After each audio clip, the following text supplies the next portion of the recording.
Liuyang. There are many fireworks stores here. Let's see.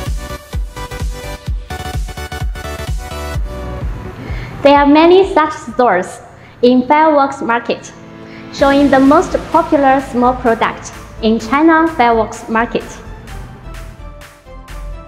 This Gatling is currently the most popular one, called Blue Fire.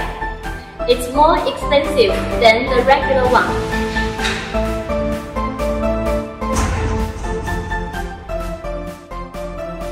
Let's see what they have.